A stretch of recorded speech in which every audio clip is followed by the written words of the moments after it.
All right, today we have another tutorial for you. Today I'm going to go over how to make a 4-braid Celtic weave, or Celtic braid, however you want to call it. I've got 4 pieces of 21 gauge half round in sterling silver right here and dead soft.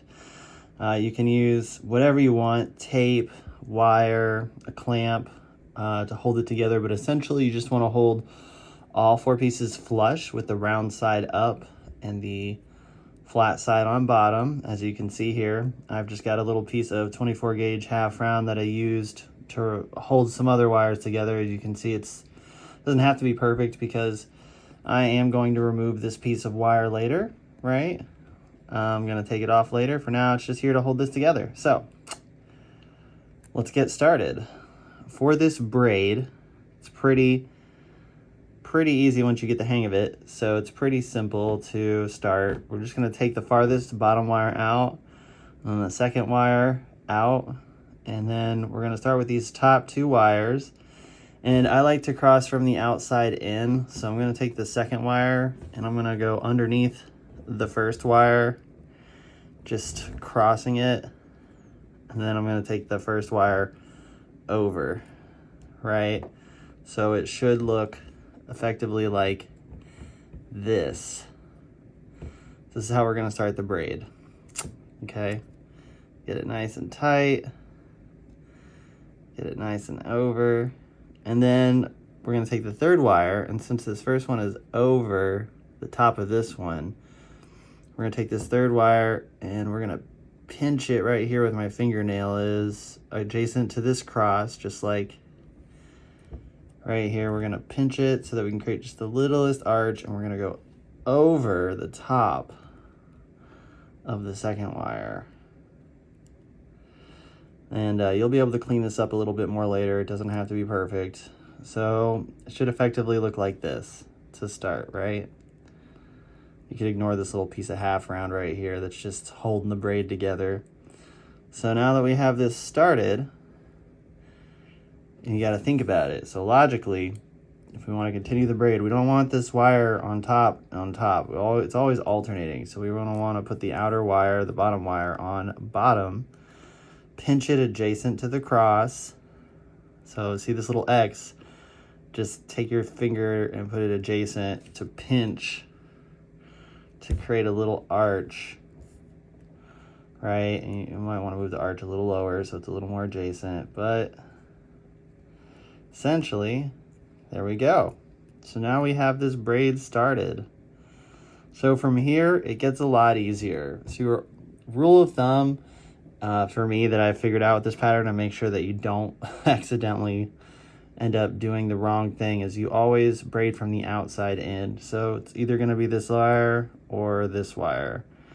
So you always want to go either above or below, opposite of where it just was. So for example, this top wire, it's coming from underneath, so you want it to go above the next wire. So it's going to go above wire number 2 but below wire number 3.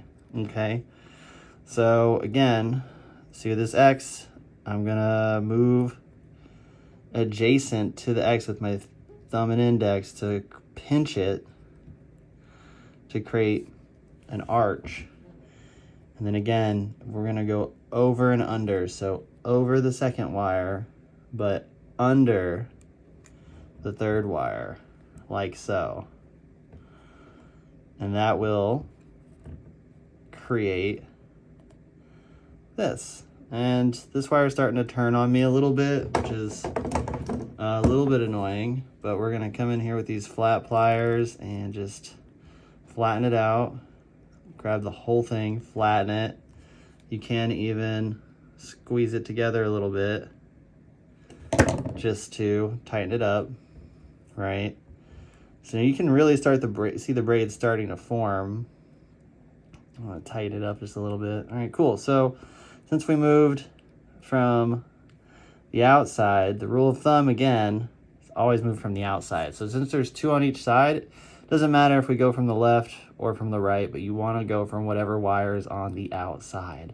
And you always want to go under or over the next wire based on where this wire is coming from. So let's say this bottom wire is on top It's on top of the wire it was on before, so it's gonna go underneath the next one.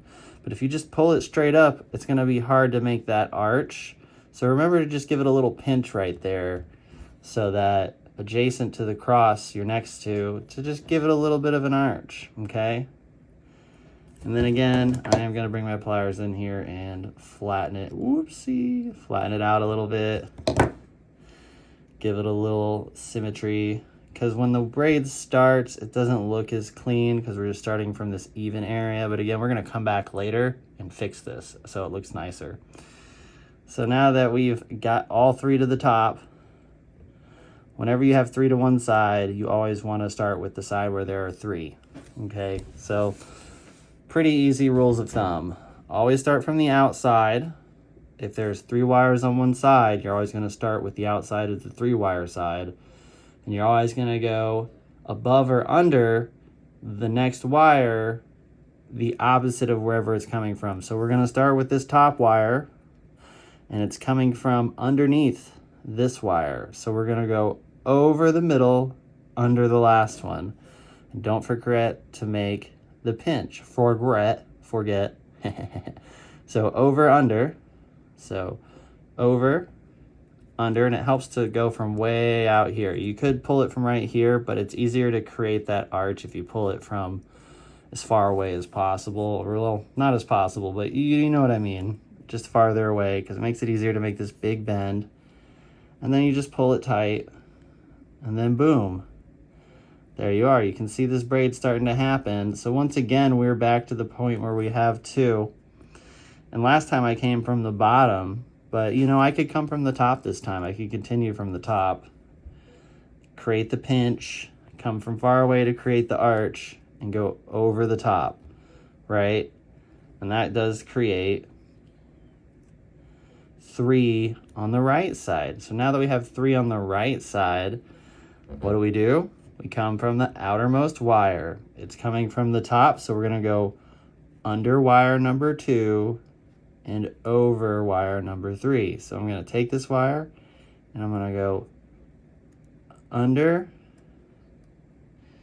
and over. So now that I've got it through, I'm just gonna pinch it real quick to make sure we got the little arch, right? Little arch. Pinch it a little lower, make it a little bit more symmetrical. Very nice. You'll notice this is kind of big, right?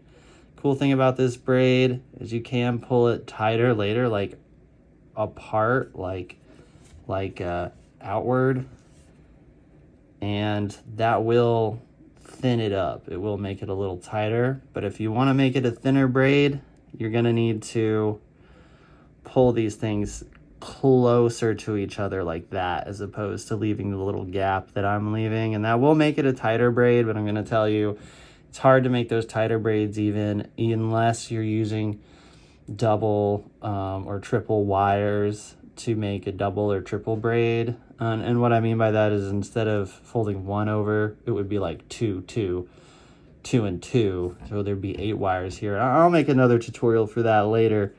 But for now, we'll just continue this pattern for a minute so you can watch it, see how it works, okay?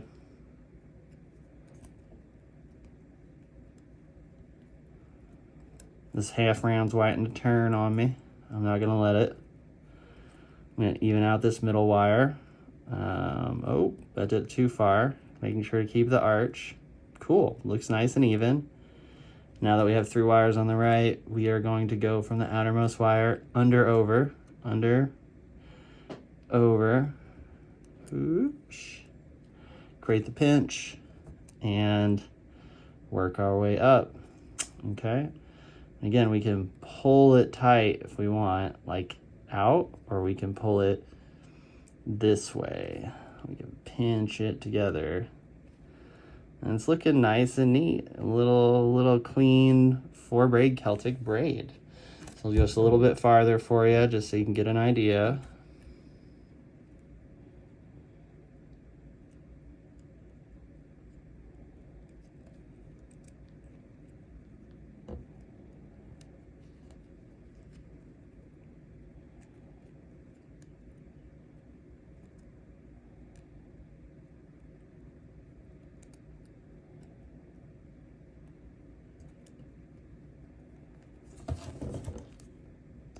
Any point it starts to turn on you, just clamp it down.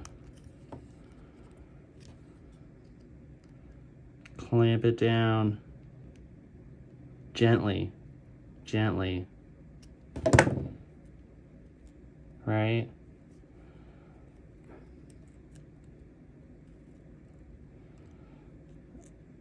Over, under, create the pinch.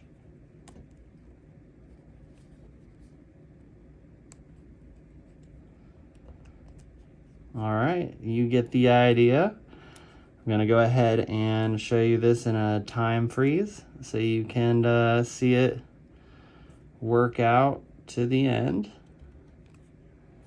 And again, if you're ever trying to shorten it, you can, again, when you get this far, you can take this off. We don't even need this anymore.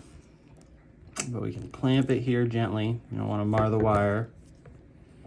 You can take it from here and you can pull it apart a little bit and then kind of compress, make it a little even, and that will make the braid a little thinner. But yeah, next is a time lapse of me finishing the pattern, and I hope you enjoyed this tutorial. If you have any questions, please comment below, subscribe, share with your friends, and you have a wonderful day.